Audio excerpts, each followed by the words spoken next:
최근 미 공군이 NGAD 차세대 전투기 프로그램을 일시 중단하면서 6세대 전투기와 함께 운용 예정이었던 CCA의 개발 현황에도 관심이 집중되고 있습니다.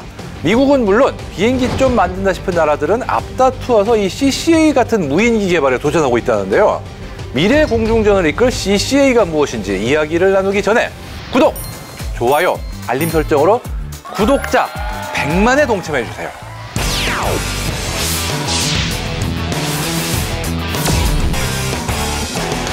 미 공군은 현재 CCA 프로그램이라는 이름으로 차세대 무인 전투기를 개발 중입니다.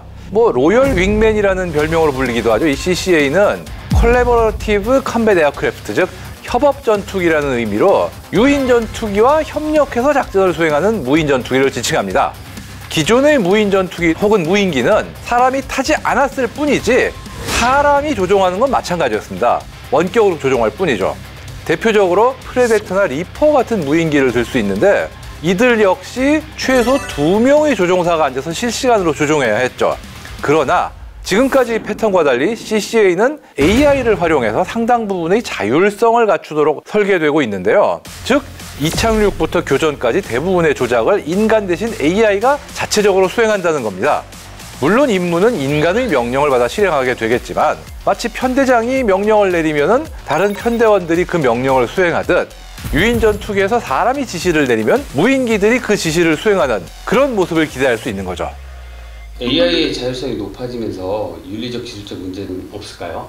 실은 작년에 AI가 가상훈련 중에 인간 오퍼레이터를 사살하는 사례가 있었습니다.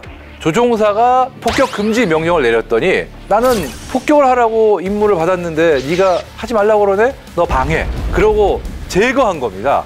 물론 이거는 실제 무기가 동원된 상황이 아니라 소프트웨어적인 시뮬레이션 상황이라 실제로 누가 희생된 건 아니었지만 AI의 판단 오류로 인해서 사고가 발생할 가능성을 심어주기도 했습니다. CCA의 경우는 아마 그 때문에 지금 미 공군이나 학계에서도 이런 거를 방지하기 위한 개발이 굉장히 열심히 진행되고 있지 않을까 이렇게 생각을 합니다. 실제로 기체 자체를 개발하기 전에 소프트웨어적인 개발을 먼저 굉장히 열심히 하고 있기 때문에 이런 부분이 해결이 돼야지 아마 실전 배치가 들어가지 않을까 싶네요. 어쨌든 지금 미국이 CCA를 개발하는 이유는 유인 전투기를 대체하겠다 이런 거보다는 유인 전투기의 생존성을 극대화하고 작전 효율을 높이려는 데 있고요. 또 부족한 전투기 숫자를 단시간에 극적으로 보충하려는 이런 목적도 있습니다.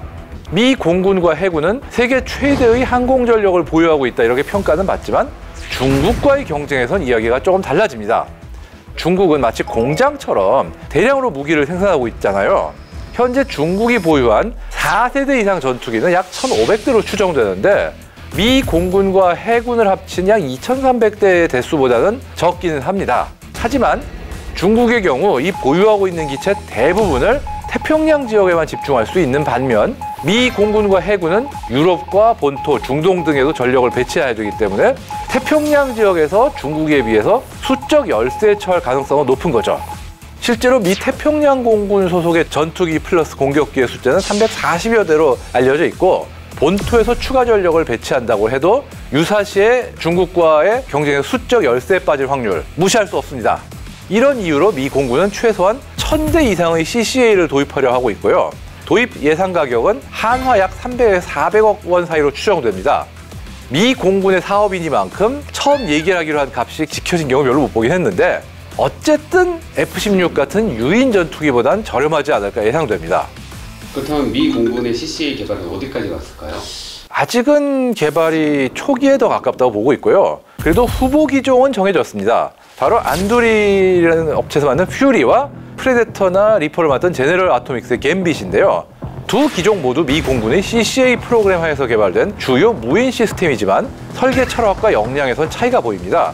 먼저 퓨리는 안두릴의 독자적인 레티스 AI 소프트웨어를 활용해서 실시간으로 자율적인 의사결정을 내리고 흔히 얘기하는 기계학습, 머신러닝을 통해서 역동적인 전장 상황에 적응하는 데 중점을 둔 기종입니다.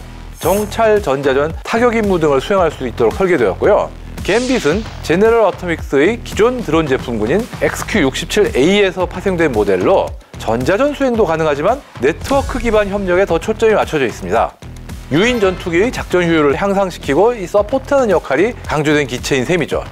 미 공군은 2026년까지 두 기종 중 하나를 최종 선택할 예정입니다. 두 기종 모두 애자일 개발 방식을 채택한 점도 주목받고 있다는데요. 애자일 개발은 소프트웨어 개발에서 비롯된 방법론입니다. 쉽게 말하면 애자일 방식은 각 단계를 세분화한 후 이를 반복적으로 개발하고 그때그때 요구사항을 반영하며 수정해 나가는 방식입니다. 이 방식은 개발 초기 단계에서 오류를 빠르게 발견할 수 있고 신속하게 변화하는 흐름에도 빠르게 적응할 수 있어 기술 확장이 자유롭다는 장점이 있습니다. 미국뿐 아니라 호주, 영국, 중국 등 여러 국가가 CCA급 항공기 개발에 이런 방식을 활용하고 있다고 하는데요. 우리나라도 애자일 방식을 검토해 볼 필요성은 있지 않을까 싶습니다.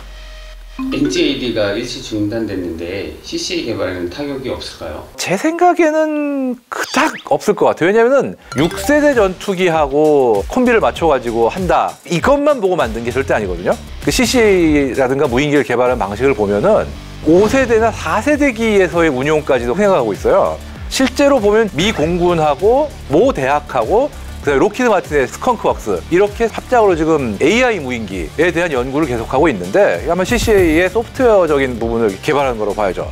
그 운용 체계 개발은 60년대에 개발된 체코제 연습기를 가지고 하고 있어요. 정말 구식 훈련기를 사다가 싸게 산 다음에 거기에 AI로 제어되는 비행 제어 시스템을 심고 어떤 시스템에서 어떤 기체 탑재를 해도 유연하게 대처할 수 있는 이런 상황을 생각하고 있는 게 아닌가 이런 어떤 부분이 있거든요.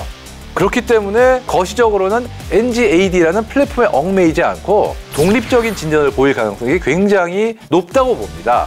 알려진 바에 따르면 CCA는 적 위협에 대응하기 위해 모듈식 설계를 채택할 예정인데요. 그렇다면 왜 모듈식 설계를 추구하느냐? 미 공군은 CCA가 유인 전투기처럼 긴 수명을 가질 거라고 보지 않고 있습니다. 미 공군이 강조하는 것도 CCA의 소모성입니다. 과거와 달리 현대는 기술이 빠르게 발전하고 있기 때문에 10년 정도 지내면 어차피 CCA는 일부 구식이 되어 교체하거나 새로운 기술로 대대적 업데이트가 될 걸로 전망하고 있는 거죠. 과거에 퇴역한 F-16이 QF-16 표적기로 활용된 것처럼 노후화로 교체되는 CCA는 미 해군 혹은 공군의 훈련용으로 활용할 계획까지 구상하고 있다고 해요. 또 CCA는 앞서 언급했던 것처럼 NGAD와 달리 현재 운용 중인 5세대 전투기 F-35는 물론이고 4세대 전투기들에서도 통합 및 운용이 가능하다 이렇게 보고 있습니다. 따라서 NGAD가 중단되더라도 CCA 개발은 이어갈 것으로 예상합니다. 사실 올해 초에 미 공군은 세계 최초로 AI가 조종한 F-16 개조 무인 전투기 X-62A와 인간 조종사가 조종하는 F-16이 함께 근접 공중전 테스트를 진행했는데요. 미 해군의 경우에도 무인기 즉 MQ-25 스팅레이를 이용한 공중급유 테스트 막바지 단계에 있는데요. 무인 공중급유기의 실전 비행대 편성도 임박했다고 합니다. 이런 행보는 미 공군과 해군 모두 유무인 합동작전 능력을 발전시키고 항공전력의 새로운 시대를 열기 위한 기반을 마련하고 있음을 보여주는 대목으로 해석됩니다. 앞으로 무인 항공기는 항공전력 구성에서 더 중요한 역할을 맡게 될 전망이기 때문에 우리나라도 이런 흐름에 발맞춰 차세대 무인 항공전력을 개발할 필요가 있겠습니다.